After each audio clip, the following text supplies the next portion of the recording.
As you continue to write your solo section, of course, now hopefully you've picked out who is going to be soloing. So the next part then is to begin to shape sort of how the solo section is going to flow based on sort of what the performer might need versus what the piece sort of requires.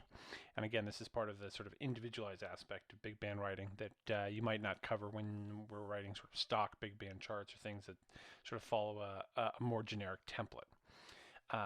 In this case, I've sort of described these as both being needs, that the performer might have certain things that are more conducive to their style. The piece might have things that are needed to help sort of drive or push the energy in a specific way.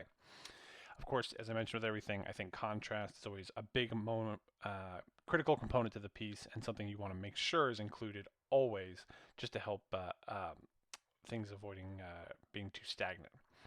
Of course, when we think about backgrounds, backgrounds can sort of serve both purposes. They can support the performer as well as also giving the piece some necessary flow and energy in a particular direction. And of course, that also helps sort of dramatically with shape. Um, so both these things I think are sort of neutral in terms of performer or piece needs. I would think a little bit about who is soloing and how long that they might want to solo, and make sure that the solo section has adequate flexibility for that. If it's somebody, if it's a tenor player who likes to solo a lot, maybe we want to make sure that the solo section can be open and the backgrounds happen last time so that they can fully sort of develop their ideas. If it's a bass solo and the song is super fast, maybe you want it to be short because if it's open or too long, it's going to be taxing. So lots of sort of considerations for that.